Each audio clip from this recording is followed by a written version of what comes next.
personal experiences of something huge and that's why I wanted to do this, and why I'm glad that there are other people doing this. No one person's experience is going to represent the whole thing. It can't. But having a great many personal experiences, I think, will help future generations, if the technology survives, long after I'm gone, to properly understand better what happened and why it continues to matter.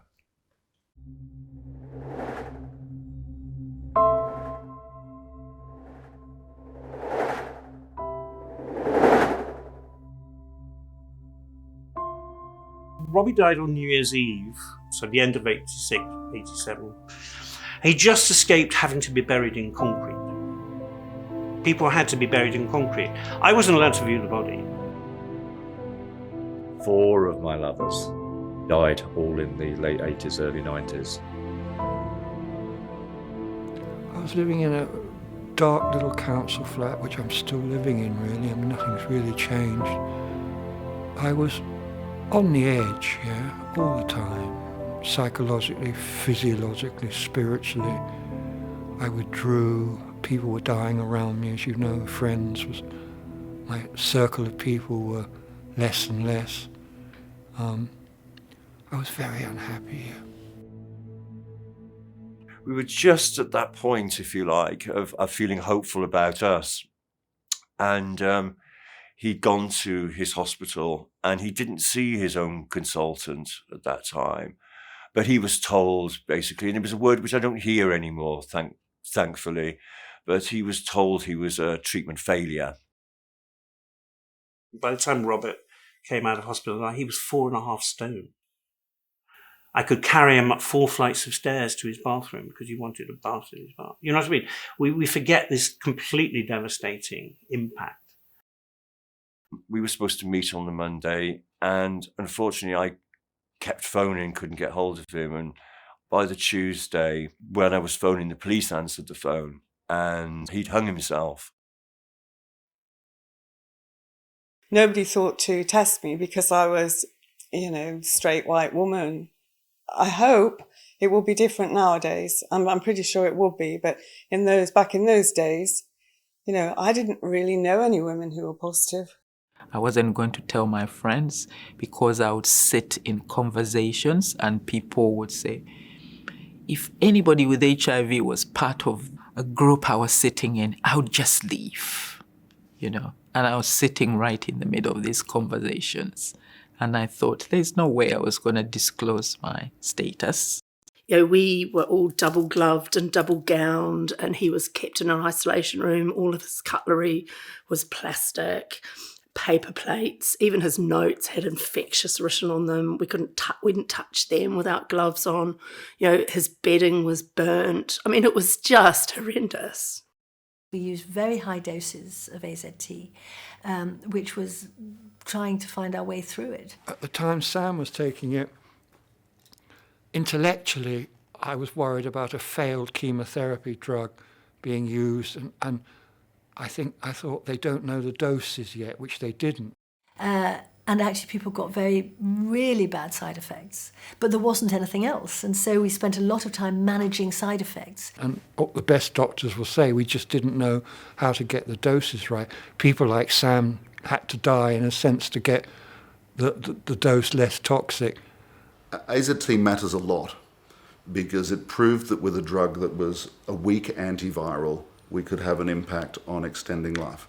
And I think that was very well demonstrated through the most rigorous type of scientific studies that we call randomized controlled trials, where people either got a placebo or the active drug, and we treated them and started counting how many people got sick or died on the placebo versus the AZT, and it was very clear that there was a dramatic reduction in the short term in the risks of dying or getting sick if you were put in the AZT group. This junior doctor said, does Robbie, I'd like to give him diamorphine, which is a polite way of saying, And I'm going, yeah, fine. He said, does Robbie know he's dying? And I said, yes. And the doctor burst into tears.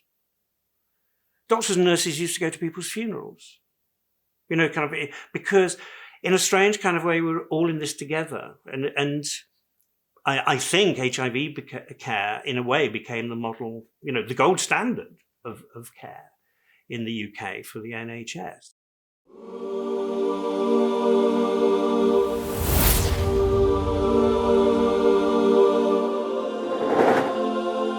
There's 3 particularly dark hours that I think about still. One was a tall Italian glamorous man who came out of her side room at night time in a blue ball gown and 6-inch heels when 6-inch heels were hard to come by. And he swung around and he just looked so gorgeous. And then he started coughing up bits of his lung. And this blue gown with these dark, dark flecks on it was just so hard. It was just so painful. And he knew exactly what was happening.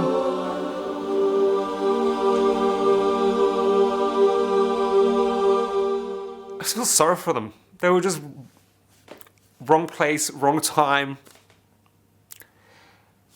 These people they were in the prime of their lives. They never got to tell their story. Here I am within touching distance of, of retirement age, and I haven't had a paid job for 20 years. I have no pension. I probably won't have a state pension. I have no property. And yet at the same time, both Paco and I are so thrilled that we are alive.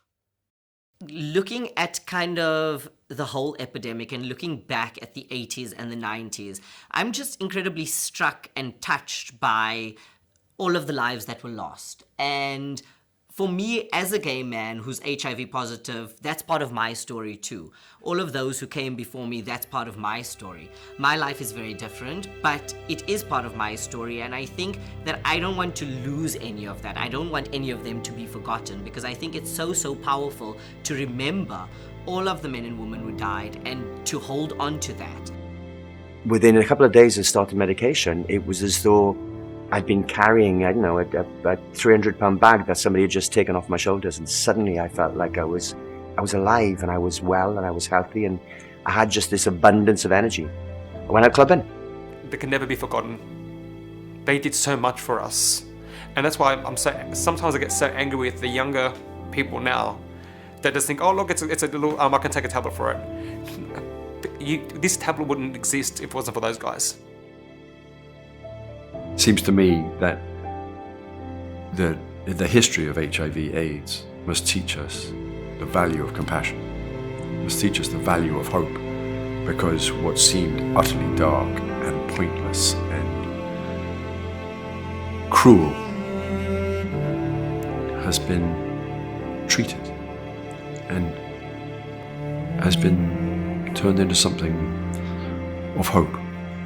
And especially in these days when things are strange and turning, you want to hold up this beacon of togetherness and solidarity and unity.